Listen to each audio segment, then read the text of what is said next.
NCP কি ফেব্রুয়ারির নির্বাচনের বিরুদ্ধে কঠোরভাবে দাঁড়াচ্ছে? এই প্রশ্ন গতকাল একটা অনুষ্ঠানের পর আমাদের সামনে হাজির হয়েছে।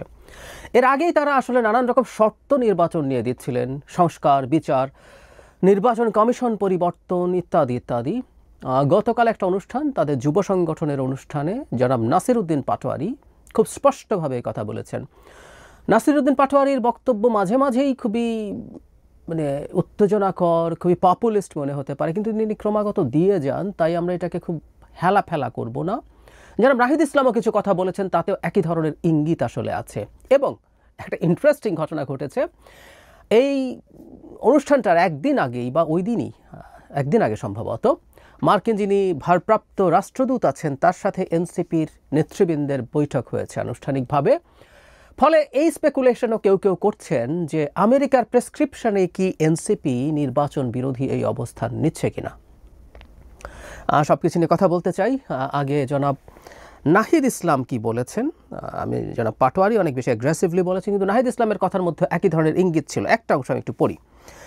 ডেইলি স্টার এভাবে লিখছে, তিনি বলছেন, গণ অভ্যুত্থানের শক্তি জাতীয় নাগরিক পার্টি বারবার ছাড় দিয়ে গেছে, কিন্তু ছাড় দিতে দিতে আমরা শেষ প্রান্তে এসেছি। আমরা এবার ছাড় দেব না।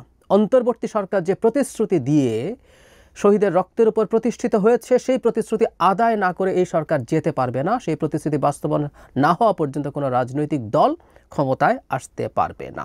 একদম খুব ক্লিয়ারলি বলছেন। তিনি এইটার প্রসঙ্গে যেটা জানিয়েছিলেন যে জুলাই ঘোষণাপত্রে ছাড় দিয়েছি, জুলাই সনদে এক বিন্দুও ছাড় দেব না। আমরা জানি জুলাই সনদ হওয়া নিয়ে ডিবেট চলছে। এটা কিভাবে হবে, কতটুকু হবে, সেটা কতটুকু বাস্তবায়ন হবে, কি পন্থায় বাস্তবায়ন হবে, এগুলো নিয়ে দীর্ঘ ডিবেট চলছে এবং এই কনফিউশনটা আছেই। সুতরাং এনসিপি জুলাই সনদ, এবং এর আগেও ইনফ্যাক্ট তারা বলেছেন মৌলিক সংস্কার না হলে তারা নির্বাচনে নাও যেতে পারেন। তার সাথে তার এই বক্তব্য খুবই অ্যালাইন্ড হয়। জনাব পাটোয়ারির বক্তব্যটা একটু দেখতে চাই। সেটা হচ্ছে, তিনি বলছেন একদম খুব স্পষ্টভাবে, ওনার বক্তৃতাটা শুনলাম এবং খুব জরুরি কথা, জনাব পাটোয়ারি যখন বক্তৃতা করছিলেন, যখন তিনি নির্বাচনে যাওয়া যাবে না বলছেন, তখন মুহুর্মুহু করতালি হচ্ছিল ওই অডিটোরিয়ামে, করতালির শব্দ শোনা যাচ্ছে। তার মানে ওখানে যারা প্রেজেন্ট ছিলেন তাদের সাথে খুব রেজোনেট করেছে। তার মানে এনসিপির একটা উল্লেখযোগ্য অংশ নির্বাচন ফেব্রুয়ারিতে না হওয়ার পক্ষে দাঁড়ায়, ও সেটা খুব প্রত্যাশিত ছিল, কিন্তু এটাও আমাদের একটা সিগনিফিক্যান্ট ফাইন্ডিং। আচ্ছা, তিনি কি বলছেন? তিনি বলেন, জনাব পাটোয়ারি, বর্তমান সময় ইলেকশনের ডেট ঘোষণা করা হয়েছে, ফেব্রুয়ারিতে নির্বাচন হবে, কিন্তু ফেব্রুয়ারিতে নির্বাচন হবে না। যদি ফেব্রুয়ারিতে নির্বাচন হয়, আমার যে ভাইয়েরা শহীদ হয়েছিল, রক্ত দিয়েছিল সংস্কারের জন্য, একটি নতুন সংবিধানের জন্য, তাহলে কবরে গিয়ে তার লাশটা ফেরত দিতে হবে এই সরকারকে।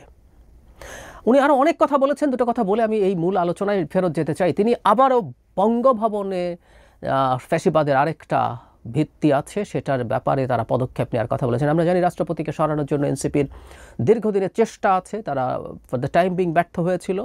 এখনও এই আলাপটা কেউ কেউ মাঠে রাখেন এবং প্রেসিডেন্টকে সরিয়ে দেশটাকে একটা অস্থিতিশীলতার মধ্যে নেওয়ার পরিকল্পনা কারো কারো আছে। আমি পাটোয়ারির এই বক্তব্যে দেখলাম রাষ্ট্রপতিকে নিয়ে তিনি একই ধরনের বক্তব্য আবারও দিয়েছেন। তার মানে এই চেষ্টা আবার আমরা সামনের দিনগুলোতে দেখতে পারি, যদি হাওয়া তাদের অনুকূলে থাকে বলে মনে হয়। খুব স্পষ্টভাবে একটা গোয়েন্দা সংস্থা ডিজিএফআইকে নিয়ে কথা বলেছেন জনাব নাসিরউদ্দিন পাটোয়ারি নাম উল্লেখ করে। জনাব হাসনাত আবদুল্লাহও দেখলাম একই প্রতিষ্ঠান নিয়ে কথা বলেছেন। ধারণা করি কক্সবাজার সফরে তারা যে গেছেন, তাদের গতিবিধি সব যে প্রকাশিত হয়েছে, আমি ধারণা করি তার জন্য তারা এই গোয়েন্দা সংস্থাটিকে দায়ী করেন এবং খুবই অ্যাগ্রেসিভ কথাবার্তা বলেছেন। ডিজিএফআই ভেঙে টেঙে দিতে পারেন, সব প্রয়োজন হলে এইসব কথাবার্তা তারা উল্লেখ করেছেন। যাই হোক, আমরা নির্বাচনের প্রশ্নে আসি এবং আমেরিকা এটার সাথে কোনোভাবে ইনভলভড আছে কিনা সেই প্রসঙ্গে। এনসিপি নির্বাচন নিয়ে রেটরিক খুব আগে থেকে রেখেছে, সুতরাং আমি খুব হালকাভাবে দেখি না। জনাব নাহিদ ইসলাম দায়িত্ব নেওয়ার সাথে সাথে রয়টার্স এএফপিকে আইন শৃঙ্খলার অবস্থা দেখিয়ে নির্বাচনের আনসার্টিনিটির কথা বলেছেন। সংস্কার বিচার ছিল, নির্বাচন কমিশনের ব্যাপারে রিপিটেডলি তারা আপত্তি জানিয়ে গেছেন। ফলে তাদের এটাকে খুব হালকা করে দেখা উচিত হবে বলে আমার মনে হয় না। তারা এই ব্যাপারটায় সিরিয়াস আছেন, তারা নির্বাচনে না যেতে পারেন বা এই নির্বাচন পিছিয়ে দেওয়ার চেষ্টা করতে পারেন, সিরিয়াসলি পারেন। আরেকটা যে অপশন, যেটার কথা হাওয়ায় শোনা যায়, যে তারা একটা নেগোসিয়েশন চান। এ ধরনের নিউজগুলো তো আসলে পত্রিকায় আসবে না, কিন্তু এই খোঁজখবর ওয়াকিবহাল যারা আছেন, যারা খোঁজখবর রাখেন, তাদের কাছ থেকে জানা যায়, আমরাও টু সাম এক্সটেন্ট কানেক্টেড অনেকের সাথে। ফলে তারা একটা নেগোসিয়েশন চাইছেন এবং তারা সেই নেগোসিয়েশন নিয়েই চাপ জারি রাখতে চাইতে পারেন, সেটাও আমার কাছে খুব অস্বাভাবিক মনে হয় না।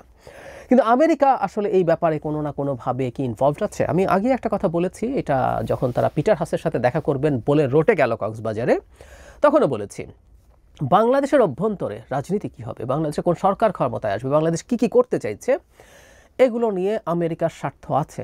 এবং বর্তমান পৃথিবীতে, বর্তমান বিশ্ব ব্যবস্থায় তার স্বার্থের কথা সে বিভিন্ন গ্রুপের কাছে জানাতে পারে, বিভিন্ন গ্রুপের কাছে জানতে চাইতে পারে। এর মধ্যে সরকার আছে, ক্রিয়াশীল রাজনৈতিক দল আছে, সবার কাছে সে জানতে চাওয়ার যথেষ্ট যৌক্তিক কারণ আছে। সো এনসিপির কাছে তারা তাদের অবস্থান জানতে চাইতে পারে, তাদের চাওয়াও বলতে চাইতে পারে যে তারা বাংলাদেশকে কীভাবে দেখতে চায়।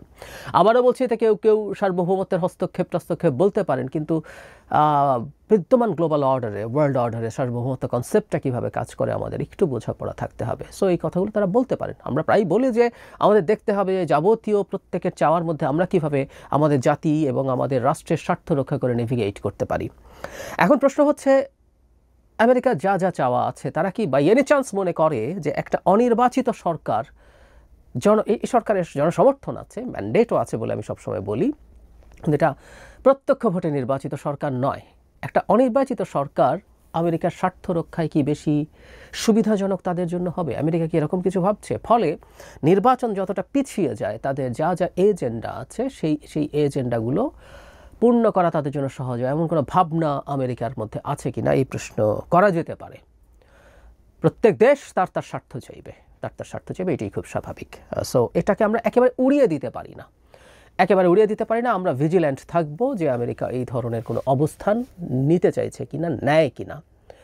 আমরা শেখ হাসিনার সময় 22 সাল থেকে যখন আমেরিকা বিভিন্ন পদক্ষেপ শেখ হাসিনার বিরুদ্ধে নিয়েছিল, আমরা আমেরিকাকে সমর্থন দিয়েছিলাম, কারণ সেটা আমাদের গণতান্ত্রিক ব্যবস্থা পুনরুদ্ধারে সাহায্য করছিল।